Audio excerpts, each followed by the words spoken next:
नमस्कार दोस्तों, मैं हूं डॉक्टर दलबीर सिंह। आप देख रहे हैं यूट्यूब चैनल क्वेस्ट इंडिया। दोस्तों, जो पिछला हमारा वीडियो था पीजीटी और टीजीटी के रिक्रूटमेंट से संबंधित कि उसमें सीएम साहब के स्टेटमेंट का क्या मतलब है, उस वीडियो के ऊपर आपने बेहद ज्यादा कमेंट दिए और उस कमेंट्स के माध्यम से ये समझ में आता है कि ज़्यादातर ये पूछना चाहते हैं कि यदि एचपीएससी पोस्ट ग्रेजुएट टीचर की भर्ती करती है तो उसका प्रोसेस क्या रहेगा, उसका सिलेबस क्या रहेगा। दोस्तों, इसको पूरा देखते हैं। मैं आपको निश्चित तौर से बताना चाहता हूं कि इस वीडियो को देखने के बाद आपके सारे डाउट्स क्लियर हो जाएंगे, तो वीडियो को आखिर तक जरूर देखिएगा। परंतु वीडियो को शुरू करने से पहले आपसे अपील करूंगा कि नीचे सब्सक्राइब बटन उसको क्लिक कर दीजिए और चैनल को सब्सक्राइब जरूर कीजिएगा।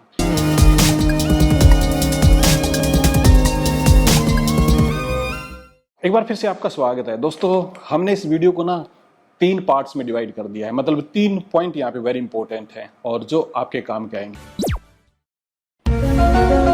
सबसे पहले बात करते हैं कि यदि एचपीएससी रिक्रूटमेंट करती है पोस्ट ग्रेजुएट टीचर की तो उसका सिलेबस क्या रहेगा। तो दोस्तों, जब बात सिलेबस की आती है तो निश्चित तौर से आप ये पूछेंगे कि सिलेबस तो हम पूछ लेते हैं, परंतु सिलेबस है क्या। सिलेबस दोस्तों ये है कि एचपीएससी की हिस्ट्री ये कहती है, इतिहास ये कहता है, यदि एजुकेनिस्ट की अपॉइंटमेंट करते हैं तो वो सिर्फ सिलेबस से क्वेश्चन पेपर तैयार करते हैं। चाहे 2016 के असिस्टेंट प्रोफेसर की भर्ती है, 2019 की भर्ती है या फिर 2021 के अंदर टेक्निकल एजुकेशन लेक्चरर की भर्ती हुई है। इन तीनों के अंदर एक बात कॉमन है कि आपका एजुकेनिस्ट का सिलेबस है वो सिर्फ आपके सब्जेक्ट का है। तो आपको सब्जेक्ट मैटर की तैयारी करनी है। कहाँ से करनी है, मैं आपको ये बताना चाहता हूँ कि यूजीसी नेट का जो पेपर है, यूजीसी नेट का जो सिलेबस है, उसे आज ही आप डाउनलोड कर लीजिए। यदि आपने पहले उसकी तैयारी नहीं की है तो उसका स्टडी मटेरियल कलेक्ट कर लीजिए। यदि आपने पहले तैयारी कर रखी है तो निश्चित तौर से उसको रिवाइज करना शुरू कर दीजिए, क्योंकि भर्ती बहुत ही जल्द आपके सामने आएगी और सिलेबस आपका यूजीसी नेट का ही रहेगा। जब फाइनल सिलेबस आएगा तो हो सकता है एक आध यूनिट उसमें कम ही हो जाए, ज्यादा होने की संभावना नहीं है। तो आपको यूजीसी नेट की तैयारी करनी है। दूसरे पॉइंट पे चलते हैं दोस्तों, और वो है हमारा एग्जाम पैटर्न का। दोस्तों, एग्जाम पैटर्न क्या रहेगा। एग्जाम पैटर्न अब 2016, 19 और 21 तीनों भर्तियों के अंदर मैं बताऊं तो एजुकेनिस्ट की जो भर्ती हुई है उनके अंदर 100 नंबर का पेपर हुआ है। नेगेटिव मार्किंग बिल्कुल भी नहीं रही है। मल्टीपल चॉइस या ऑब्जेक्टिव टाइप क्वेश्चन पूछे गए हैं। सिलेबस आपका सिर्फ सब्जेक्ट रहा है। तो ये बात कॉमन रही है एग्जाम पैटर्न में। परंतु असिस्टेंट प्रोफेसर के अंदर एक क्वेश्चन आधे नंबर का है, और यदि बात करें टेक्निकल एजुकेशन के अंदर लेक्चरर की तो एक क्वेश्चन लगभग आप ये कह सकते हैं कि 7.75 मार्क्स का यहाँ पे रहा है। 100 नंबर के क्वेश्चन पेपर से आपके 87.5 मार्क्स यहाँ पे काउंट किए गए हैं। दोस्तों, यहाँ पे मैं 2 एग्जाम पैटर्न आपको दिखाऊंगा, और एक एग्जाम पैटर्न है ये एडवर्टीजमेंट नंबर आप देख रहे हैं कि 11/2021 का है। पर्टिकुलरली एग्जाम पैटर्न ये टेक्निकल एजुकेशन डिपार्टमेंट के अंदर लेक्चरर की जो पोस्ट आई है उससे रिलेटेड है। और दूसरा मैं आपको 2019 का असिस्टेंट प्रोफेसर का दिखाऊंगा। यहाँ पे आप देखोगे तो ये एडवर्टीजमेंट नंबर आपने देख ही लिया है। मल्टीपल चॉइस क्वेश्चन है ना, ये 100 मल्टीपल चॉइस क्वेश्चन हैं। मैक्सिमम मार्क्स की आप बात करोगे तो 100 मार्क्स यहाँ पे दे रखे हैं। ड्यूरेशन ऑफ टाइम भी दे रखा है जो कि 2 घंटे है। इसी के साथ में थोड़ा सा नीचे जाओगे तो सभी क्वेश्चंस के इक्वल मार्क्स वगैरह हैं। यहाँ पे टेक्निकल एजुकेशन के अंदर नेगेटिव मार्किंग है, परंतु आपका जो एग्जाम होगा यानी कि जिसकी मैं बात कर रहा हूँ पीजीटी की, उसके अंदर नेगेटिव मार्किंग की संभावना बिल्कुल भी नहीं है, यानी कि 0% नेगेटिव मार्किंग की संभावना है।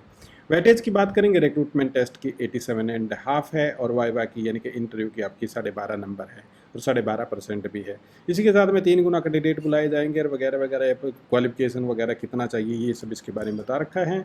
और ये 2022 का ही लेटर है। इसके बाद में नीचे जाओगे तो यहाँ आपको 2019 का क्राइटेरिया देखने को मिलेगा।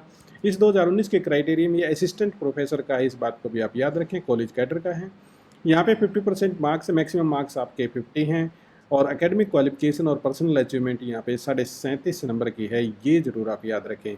मार्क्स ऑफ इंटरव्यू हैं, ये हैं आपके 12.5 नंबर के। टोटल मार्क्स यहाँ पे 100 हैं। इसी के साथ में आप नीचे और जाओगे तो अनाउंसमेंट के अंदर आपको एग्जाम पैटर्न दिखाई यहाँ पे देगा। यहाँ पे 100 मल्टीपल चॉइस क्वेश्चन हैं, ड्यूरेशन वही 2 घंटे की है। नो नेगेटिव मार्किंग आपको देखने को मिलेगी 2019 के अंदर, और अभी भी जो संभावना है वो आपकी नेगेटिव मार्किंग की बिल्कुल भी नहीं है, यानी कि नेगेटिव मार्किंग यहाँ पे नहीं रहेगी। और उसके बाद में यदि आप देखोगे तो यहाँ भी सेम बता रखा है कि 3 टाइम्स नंबर ऑफ पोस्ट, यानी कि 3 टाइम्स कैंडिडेट्स यहाँ पे बुलाए जाएंगे वगैरह वगैरह, ये बाकी चीज़ें हैं। अब बात करते हैं तीसरी दोस्तों, और वो है इंटरव्यू की। इंटरव्यू आपका होगा, क्योंकि बहुत सारे साथी हमारे ये भी पूछ रहे हैं कि एचपीएससी यदि भर्ती करेगी तो क्या इंटरव्यू होगा। निश्चित तौर से दोस्तों इंटरव्यू होगा, क्योंकि हरियाणा स्टाफ सिलेक्शन कमीशन है वो इंटरव्यू नहीं लेता है और एचपीएससी इंटरव्यू लेता है। तो 12.5 नंबर का इंटरव्यू आपका होगा, क्योंकि 2021 की भर्ती देख ली टेक्निकल एजुकेशन की, 2019 की भर्ती देख ले असिस्टेंट प्रोफेसर की 12.5 नंबर का ही इंटरव्यू रखा गया है। 2016 के अंदर 20 नंबर का इंटरव्यू था, परंतु अब वो अमेंड होगा, क्योंकि ये एक केस हुआ था और कोर्ट केस के बाद 20 नंबर का इंटरव्यू क्यों रख दिया, सुप्रीम कोर्ट तक शायद वो गए थे, तो उसके बाद निश्चित एचपीएससी ने कर लिया था कि हम मतलब परसेंटेज के हिसाब से 12 और 12.5 नंबर का ही इंटरव्यू रखेंगे और 12.5 नंबर का ही आपका इंटरव्यू होगा। तो कई हमारे साथ ये भी कमेंट करेंगे कि हम इस इंटरव्यू की तारीख कैसे करें, वो बाद में देखेंगे दोस्तों। फिलहाल आपको क्या करना है, सिलेबस को ढूंढना है, एचपीएससी नेट के सिलेबस को डाउनलोड करना, स्टडी मटेरियल इकट्ठा करना, रिवाइज करना शुरू करना है और एग्जाम पैटर्न को ध्यान में रखते हुए तैयारी करनी है। दोस्तों अगले वीडियो में फिर मिलते हैं, परंतु तब तक मैं आपसे अपील करूंगा कि चैनल को सब्सक्राइब जरूर कर लें और कोई भी आपका क्वेश्चन है तो कमेंट सेक्शन के माध्यम से जरूर पूछें, उसका जवाब देने की भरपूर कोशिश की जाएगी। बहुत बहुत आपका धन्यवाद।